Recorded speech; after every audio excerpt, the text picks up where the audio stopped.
Our inaugural National Aviation Gender Summit, with its sole purpose really to scan our own environment, as well as to take those global outcomes and see how best do we make them adaptable and applicable in our local context, given our own unique circumstances as a country, our own unique circumstances as an aviation sector in South Africa, and chart our own outcomes into the future.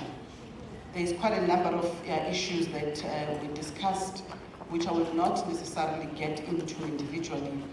Safe to say that there will definitely have to be a communique with our own outcomes post this gathering, because again, we don't want just a talk shop. I think you would have heard even our Minister of Transport yesterday reiterating that point to say we don't gather to talk, go home, and then the status quo remains. So the question is, what is it that we need to do henceforth? I am glad because we have already established, as part of ensuring that we continue advocating, talking about the issues of transformation, particularly the issues of gender inclusivity. I think about a year ago, I established a forum, which is the captains of the industry, where from time to time, I think twice a year, we gather with the captains of the industry, and I'm glad that transformation is one of them. But I think what we need to sharply elevate is the issue of gender equality and gender empowerment in our aviation sector, and that is already on the pipeline. So the leadership that was demonstrated yesterday when the pledge was signed is something that we are going to rigorously follow up on, to ensure that we begin to collect statistics, not only the ones that are collected by the Civil Aviation Authority when we track pilot licenses, AME licenses, and so on, but the statistics that will be looking at the broader context of our aviation system. The aviation is a system. It's got a myriad of careers, functions, disciplines, and so on. But the question is, how do we then collate that data, analyze it such that it gives us a proper indication in terms of how do we shape discussions, as well as take decisions that are going to be in the best interest of our sector. So there is definitely a leadership commitment from government, as demonstrated by the Minister of Transport yesterday. In fact, from last year, because for South Africa to agree to host a first ever Global Aviation Gender Summit, that on its own was a demonstration that there is an intent of elevating the issues of gender to the next level. The Minister of Transport was here yesterday to officiate, of course with the CEOs, so without a doubt, leadership commitment is on the table. But commitment alone, without translating that into action, will remain just that. So it will be important that we continue to have such discussions, continue to meet, perhaps not just once. In fact, I'm putting the executive team of SACAA, and I know they will look me in a very, very funny way. But I think post the August gathering, maybe we need to also have the master classes to discuss specific topics one of the things that was very painful for me sitting here to listen to was, in fact, I was confronted by one lady who is, I think, in aircraft, she's either an aircraft technician or aircraft mechanic, or she's involved in avionics. I didn't quite get what is it that she does. She came up here and she said to me, you know, some of my colleagues decided not to come today. I then said, why? She said, because the conversation is all about pilots. We feel excluded. And I think our organizers who have done an exceptional job in organizing this for us, but I think we just need to look at the entire value chain and ensure that we do have our safety officers. You know, I don't call cabin crew because we always think they only look after the comfort of our flights, but in fact, they are licensed safety officers. And I think that's which is what I think what our program director was trying to say when she was saying behind what we see when we get onto the aircraft, when our comfort is taken care of, there is a lot that happens behind it which is not evident. So I just want to reaffirm that we license the cabin crew. Perhaps some of you don't know. So there is a lot of training that goes into it. In fact, they have to come to the SACAA to write for exams and get licensed. Without a license, you cannot. So they are technical specialists, as a matter of fact. So back on the question that was raised by the lady who was saying, let's look at all disciplines, because we'll come here and it looks like we are elevating one discipline above the other, and that is not an intention. If that perception was created, I must apologize. Of course, this is our first summit.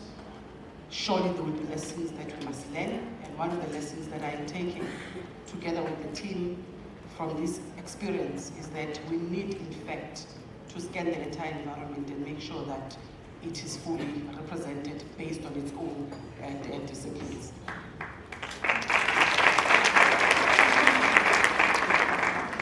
And I think, again, we need to strategize more. We are saying, there's a tagline that says, time for action, South Africa. But in my view, I could be very wrong. I don't want you to correct me. Maybe correct me silently, because you won't get another platform to correct me anyway. So it's okay, but perhaps when we meet outside, you may differ with my view. The time for emotional discussions, in my view, is over. We need to strategize, take a step back, look at the environment. You see, when you are emotional, you get robbed of critical thinking. So if now, one of the resolutions that we take for ourselves is, let's take a step back, so that the critical thinking will kick in and allow ourselves, or allow us to construct discussions that will be meaningful, discussions that will be directed, discussions that will also be impactful. I know that the issues of transformation are very emotional, but we can't be emotional forever. At some point, we need to be sober. Think about what is it that you want to do, and then strategize accordingly, and then implement. You see, once the discussion is marked with emotions and in my experience, I can't think when I'm emotional. And that is why they say, you know, a lot of people who are in jail are not supposed to be there because naturally they are good people. But, you know, some things happen when we are emotional, and then we commit mistakes, and so on and so on. So I think it's time that we give ourselves, you know, that time of taking a step back, strategize, and say where to from here, and confront all the ills that we still see in our society. And this brings me to the next example. You know, if you look at the characteristics of a lion, lions by their nature are very protective of each other. And you will never come closer, you know, to lions and think you are going to do as you please. because even the one that you are targeting, you might not even get to the one you are targeting, because the ones that are close by are the ones that we are taking first. So as women, now I'm just talking as a woman, not an aviator, the sisterhood is very important. Instead of competing each other and coming up with our own programs, because perhaps they give us an elevation in society and so on, at some point we will need to re-strategize and say, if there is an association that is strong on this one, and there is another one that is strong on this one, how best can we come together and see what is it that we can do in a collaborative form so that we can start to change the face of civil aviation. The second characteristic of a lion, they are very brave, they are resolute, and they are confident. They possess this majestic power. But one thing that I have seen, if lions are not working together, if one lion decides to go astray, even 3 or 4 buffaloes can put it down easily. But if buffaloes see a pride of lions, I am telling you, no matter how strong they think they are, everyone, it's God for all what is it? God for all of us. Huh? Everyone for himself. Yes, they run for their lives. It does not matter whether. So what I'm saying is that we are stronger as a collaboration than we are as individuals. And it is time that we begin to copy what lions do, because this is a fight and a struggle that individually we cannot confront. So we need each other in order for us to fight the gender gains.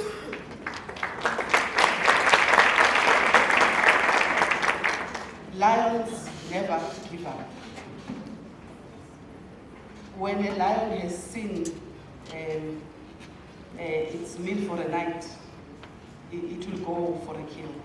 But lions strategize. You know that lions, they don't hunt during the day or anyhow. I think they hunt during dawn. Yeah, they don't just hunt anyhow. So there's a strategy there, because they know that at a particular time, so there's a timing factor from the lions. At a particular time, this is a time that we are most likely to hunt and find something. So they will relax, during the day and decide not to do anything. But I think it's dawn and dusk. That is when they hunt, and it's given that they will definitely find something. Lions are always part of the pride. As I was saying earlier, lions are much stronger together. It's very difficult to separate the lions.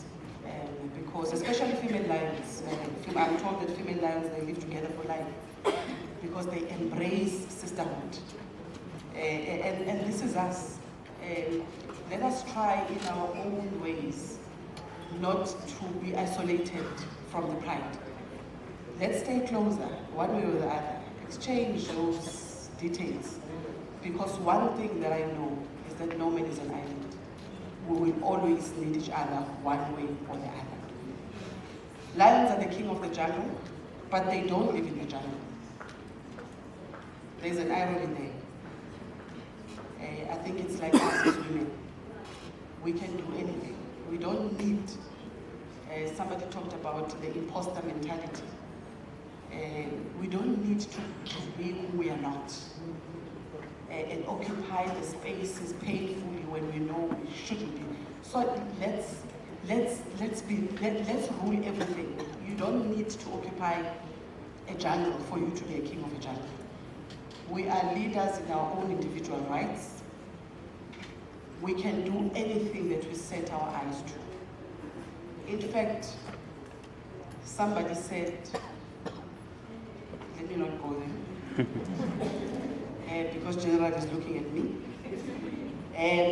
But I think let's consider executives from SACAA to have these master classes, to talk about many other things. It was painful to hear one of the ladies, it's just that I didn't get the name. The voice sounded familiar and I'm seeing her sitting there. I want to believe it was Miriam, who was talking about the AOC that took longer than 4 years, I think. I really would love to know about those experiences, because the truth of the matter is, if it was taking more than 4 years to get those licenses, most likely wouldn't be having any operators who are operating. So perhaps there is something wrong somewhere, which I think we will need to interrogate to find out exactly what could have been the delay, what were the circumstances, and so on.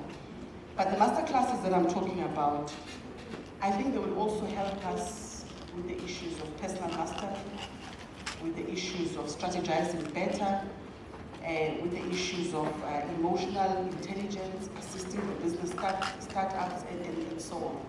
So I think that is a commitment. I know it's going to cost money, and I don't see the CFO here. Executive corporate services, it will definitely cost money. But I think it is something that we need to do. If we are to turn this corner, you know, transformation is not cheap. Transformation requires money. And the pledge from the South African Civil Aviation Authority is that we are not a money-making institution, we are a regulator, as you know. But we will definitely come up with those masterclasses that will assist us as women, particularly those who want to start their own business. You see, if you don't have any reference point, if you've never run a business before, it's very difficult to wake up the following day and you are running a multi-billion company.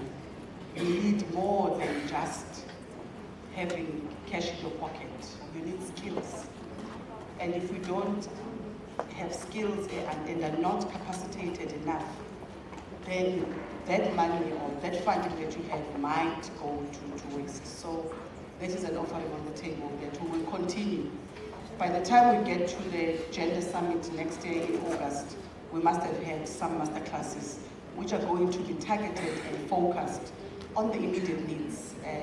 Whether we're talking about strategy, I know the likes of Mrs. Lynette, they do a lot of things in terms of strategizing, but there are many others who are doing, facilitating strategies, who are assisting small businesses, you know, with proper tools in terms of how to start a business and so on.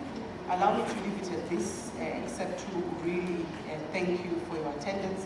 I'm now handing over to the Executive Corporate Services to do the vote of thanks. Thank you very much. General,